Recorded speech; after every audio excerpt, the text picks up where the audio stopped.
Oh hey there, welcome back to my channel Endless Pages. I'm Liv and welcome to today's video. So this video is a very late TBR video, my TBR for the month of September. Yeah, I apologise, I already know this is late. I'm filming it late. I know God knows when it's going to go up after I edit it, so I'm very sorry. This is a very late TBR, but we will move on from that. So in September I'm participating in 2 readathons. The first one being the Make Me Read readathon created by Ellie from Earl Grey Books, and also the Beccas Bookoplathon. I really have to concentrate to say that. And that's created by Becca from the YouTube channel Becca and the Books, which I'm sure you guys all know. If you want to participate, it's probably too late for me to say this because this is so late, but if you still want to participate, I'll pop all the links in the description below, as always. So, I'm going to tell you first about the Make Me Read readathon created by Ellie, as I said. So this is a cool idea just to basically get other people to choose your TBR for you. So you just pop up a bunch of polls on Twitter or wherever you like, but most people are doing it on Twitter, and give people options to vote. So some people did emojis, I just did titles. So I did like 3 polls, so there's 3 books to tell you guys about. So the first poll I'll pop up here. This one was kind of like a sequel poll. That was my thinking behind this one.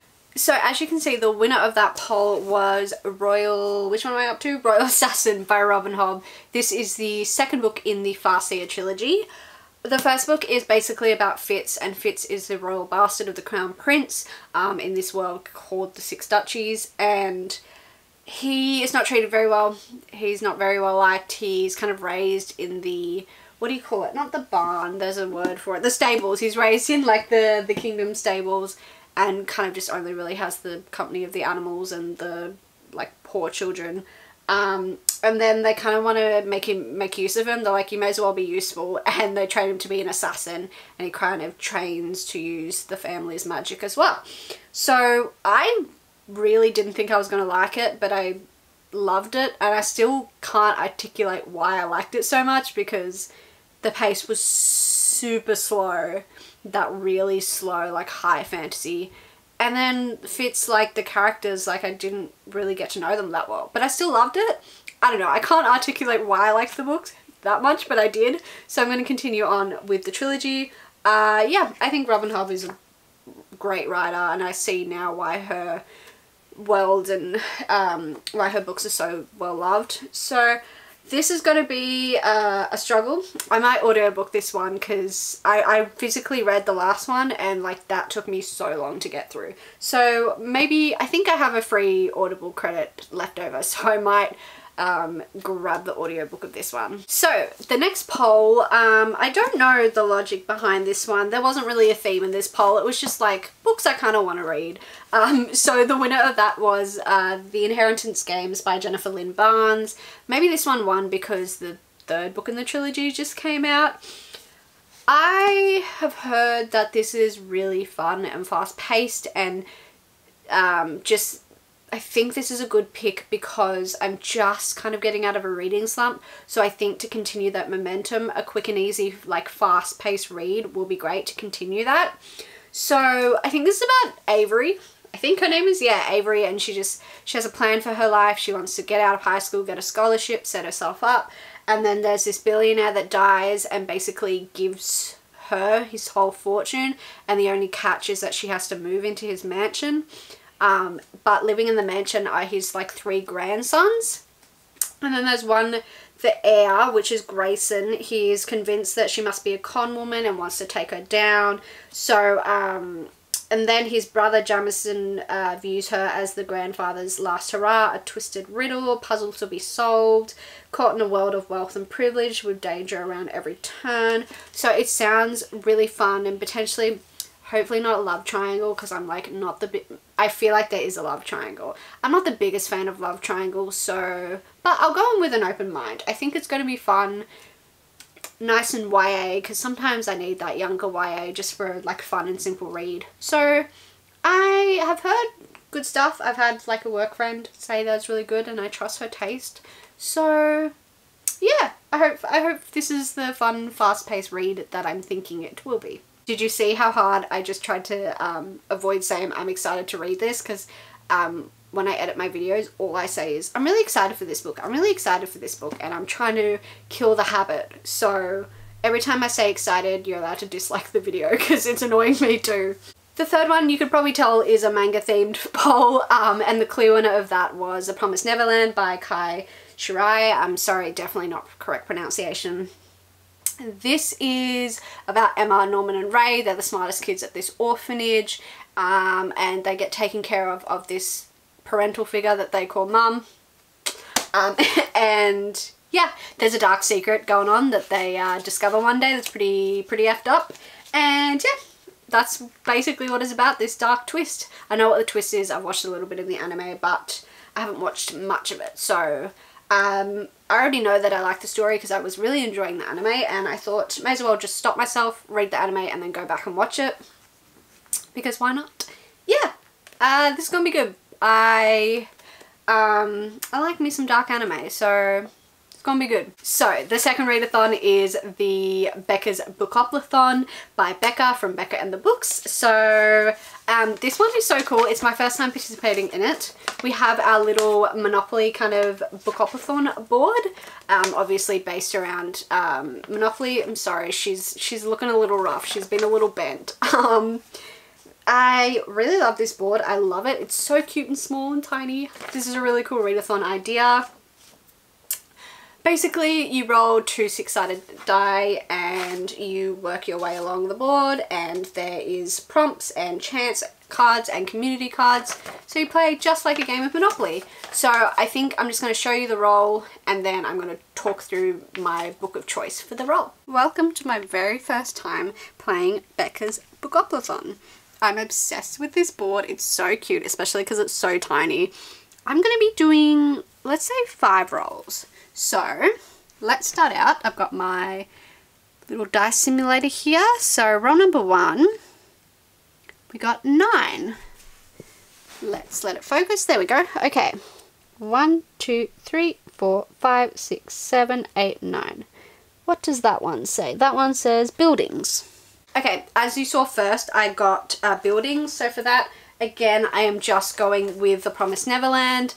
There's going to be some double ups. I can't have a crazy TBR, right? There's some buildings. I don't know if you can see. Trust me, there's buildings on the front cover. We've got 5. So 1, 2, 3, 4, 5. Let's turn this around carefully.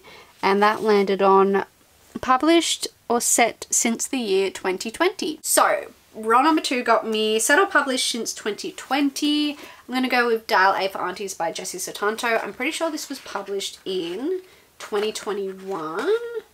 Yes, it was. Cool, 2021, so that works.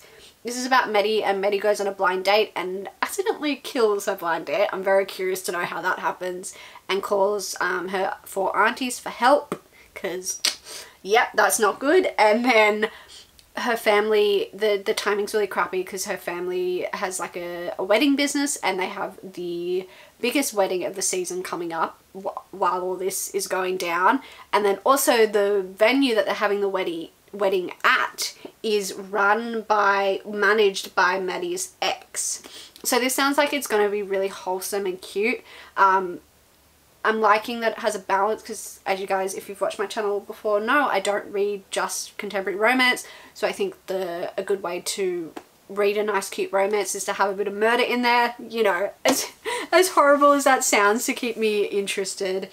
I think it's going to be a bit of a like palette cleanser as well. I have a lot of fantasy and darker stuff, so sometimes you just need something wholesome and fun. So I think this is going to be my wholesome book for the month. Roll number 3 is 3. So that is 1, 2, 3 community shelf. So that is this one here. Let's pick this one up and see. We've got, it's not going to focus, is it? Oh, there we go, POC rep. It just started raining, so the camera better not be picking up that sound because that would be very annoying. But anyway, roll number 3 was Community Shelf POC rep.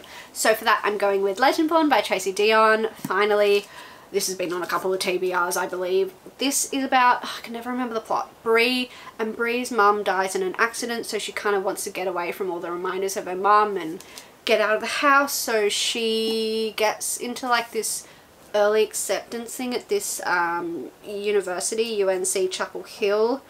Oh, it's like a residential program for like bright high schoolers.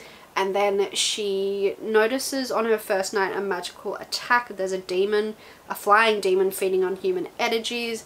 She discovers there's a secret society of legend-born students who like hunt the creatures. And then there's a mysterious teenage mage who calls himself Merlin, well, calls himself a Merlin, sorry, who attempts and fails to wipe Bree's memory of the attack. The mage's failure reveals Bree's own unique magic and a buried memory with a hidden connection. The night her mother died, another Merlin was at the hospital. Now that she knows there's more to her mother's death than what's on the police report, she'll do whatever it takes to find out the truth. So she decides she wants to infiltrate the Legendborn as one of its initiates. She recruits a guy called Nick, who's a self-exiled Legendborn, and their reluctant partnership pulls them deeper into the society's secrets. But when Legendborn reveals themselves as descendants of King Arthur, of King Arthur's knights, sorry, they explain a magical war is coming, and she has to decide whether she wants to take the society down or join the fight. Sorry, big plot.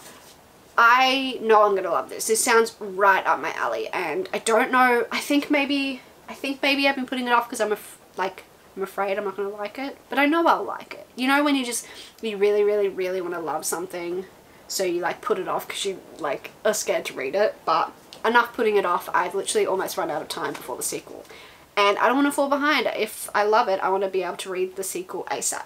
So that's Legendborn. Roll number 4. 9. So we were here. 1, 2, 3, 4, 5, 6, 7, 8, 9. If we turn that around, that is Features. Oh, there we go. Features a romance. So, as you might remember from a couple of minutes ago, in my Make Me Read polls, one of the manga options was Fruit Baskets, and that didn't win. But it still made it onto my TBR because Meredith from Reading with Merb, the lovely Meredith, commented and said, I'm ordering you to read this even if it doesn't win. And if Meredith tells me to do something, I'm going to do it. So we're adding for roll number 4, romance, Fruits Basket. Fruits Basket. This is the, well, I guess this is another really wholesome. So yeah, I have 2 really wholesome books for this month. I haven't watched all of the anime, but I've watched a lot of the original season, and it is the most wholesome, uplifting, heartwarming show I've ever watched. It's bloody adorable. This is about Toru, who you can see on the front, who is a high schooler, and there was a bit of a tragedy in the family, an accident, and she ends up living basically out of a tent, and she doesn't realize that her tent is on this family's land, and the family find her and like say, no, like, you're not going to live in a tent, come live with us. And she discovers when the family members are hugged by the opposite sex, they turn into the animals of the Chinese zodiac. So honestly, every time I watch that anime, I cry. Like, I cannot tell you the feeling of warmness it makes me feel. Like, it is so wholesome. It's so wholesome. I watch so much dark and read so much dark stuff that even me, it gets me eventually. Even I'm like, I just need to feel happy, and this makes me happy. So this will be my first time reading the manga, and I'm so excited. I love these collector's editions. They're gorgeous. I've heard that you have to buy the collector's editions, which is kind of annoying. So I better like the manga, because this was expensive as hell. Okay, so this should be the final roll if I don't get a double up. No double up. So that is 9. So 1, 2, 3, 4, 5, 6, 7, 8, 9. That is winter. So roll number, what are we up to? Roll number 5 was, I got the prompt winter. So for that I'm picking Girl in the Tower. This is by Catherine Ardern, the second book in the Winter Night trilogy. The first, it's set in Russia, like in this snowy village, so that's why I chose winter, because it has very wintry vibes in it. this is the first book, I should say, not this one. The first book, The Bear and the Nightingale, is about this Russian family. It's based off like Slavic folklore, and they live in this little village in Russia, and they have like a maid who tells them stories of magic and all that lovely stuff, but it's very frowned upon by the church. But Vasya knows that these stories are more than stories. She sees the magical beings that guard her home.